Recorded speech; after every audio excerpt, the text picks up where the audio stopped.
be interchanging, and also the national government to be supporting, be it financially, be it technically, to ensure that it's a success.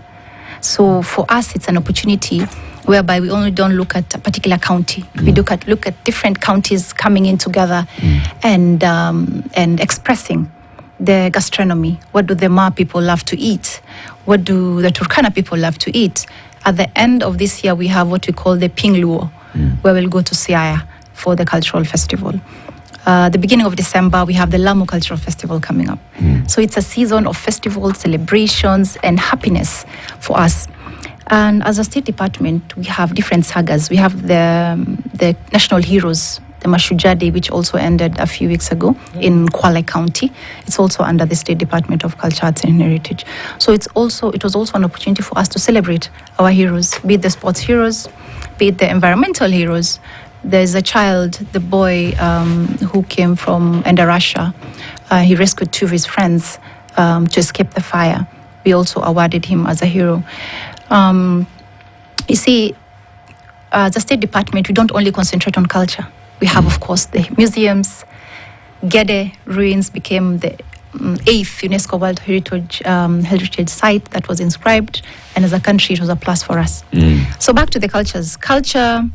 Our cultures unite us. Our cultures basically make us forget our tribes.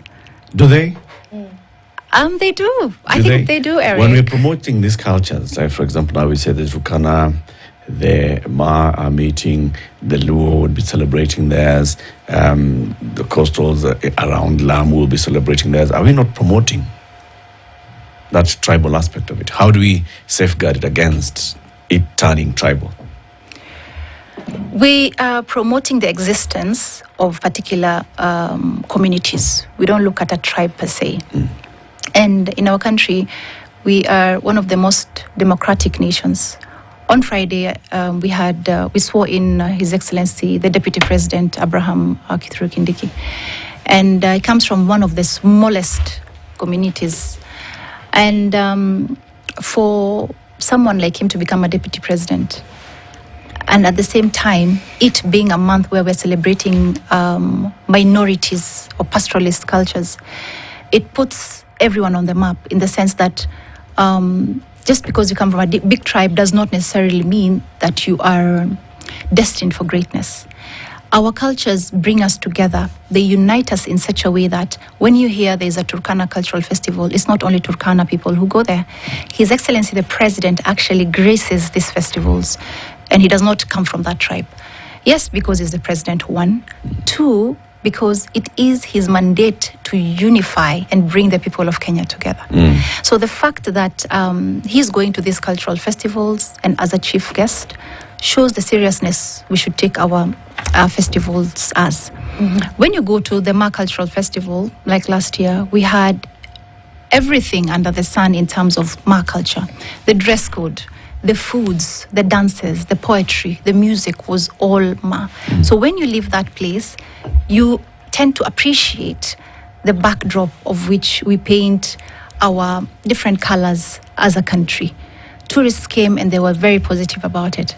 And this year, many have called again asking if it's still going to be Narok or it's going to be moved.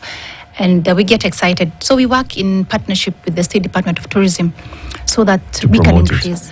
Yes, to promote it. Yes. Is there a risk of it turning negative by over-politicization?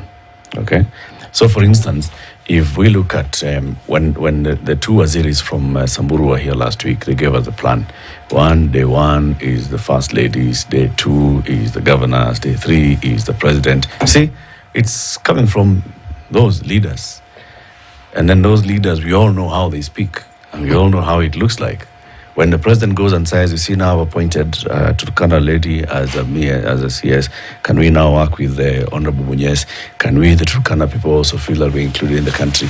That is, it has, I'm not saying it did, but it runs the risk of tilting and amplifying the tribal thing that we're trying to run away from. Not really, Eric. I think it shows that regardless of whichever tribe you come from, you have a seat at the table with this government. When His Excellency mentions a Turkana CS coming from Turkana, he is setting the bar high because we have never had a female Turkana CS. So it is doable. When you look at the AG, she's a lady, whichever tribe she comes from. I myself am the only Muslim lady in the whole executive, PSs and CSs combined. That shows you that it is possible. So regardless of me being Somali, coming from a tribe that brought how many votes, he's not looking at that. He is looking at a situation where everybody gets a piece of the cake, regardless of where I come from. So when you look at the cultural festivals, this promotes and also supports the fact that counties are encouraged to practice and celebrate their different cultures, their different heritage that they have. We have Garissa, again, coming up for the first time to have a Culture and Heritage Day in November on the 23rd.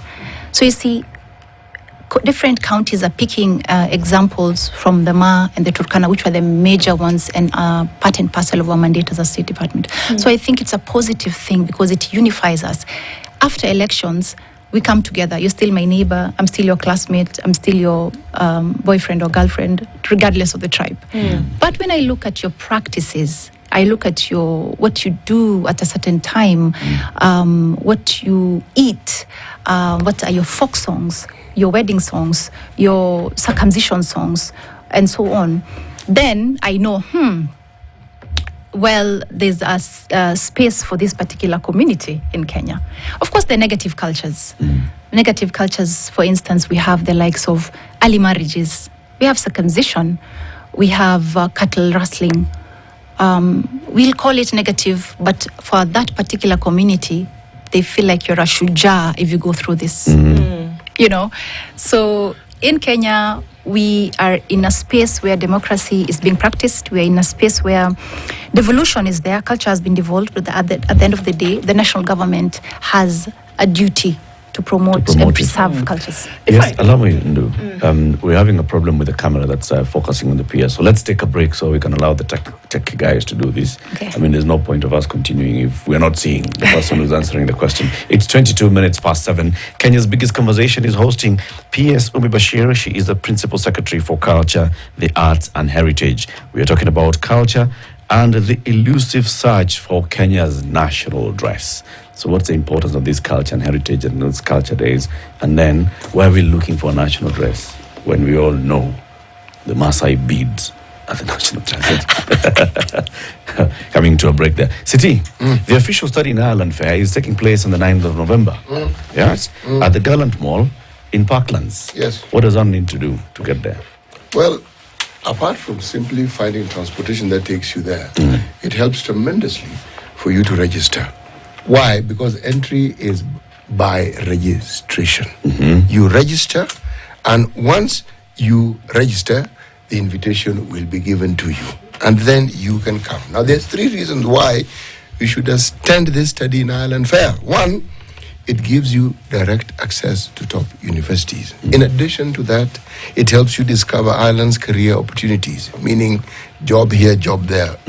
It also gives an opportunity to get visa expertise advice as to how it is you can get there. Now, one of the things that we in Kenya have as a problem is employment. People go to school, you can't get jobs. Now, you're being told Ireland doesn't quite have this problem. Beyond education, they also have job opportunities. All right? And the participating universities are several, actually. Griffith University, University of Galway, Ndu's favorite university, University of Limerick, Dublin City University, Technological Universities of the Shannon Independent College, and University College of Cork. Yes. Very good. So the register, cradle.com. Yes. It's the only way to register. And spell it Craydel. Cradle. Cradle. Yes. Okay. Ndu? Yes. When you say that you have some need for some cash, you are somewhere stuck in a jam, and you need some urgent money, who are you going to call? You call Tala. So imagine a situation where you are indeed stuck in a jam and you need to pick up your phone. If you've downloaded the app already, you're just basically going and ask what you need. What do you need, TT? 4,000, 5,000 shillings, 10,000 shillings, 50,000 shillings? What is it that you need at that moment to get it done? Tala says, we'll do it for you. We're not going to hide anything in the little, what is it? Fine lines, the fine print. We're not hiding anything in there. And we're telling you that between 0 and 61 days, you can actually then get your loan paid off. You pay the interest, you pay whatever it is that you need to, and get into a cycle whereby we can continue helping and partnering with you to make sure that you make sound financial decisions, even in your time of need. It's been a partner walking with you all these years and going to continue walking with you into the future. When you're stuck, think Tala. All right. Download it on Google Play. 25 minutes after 7.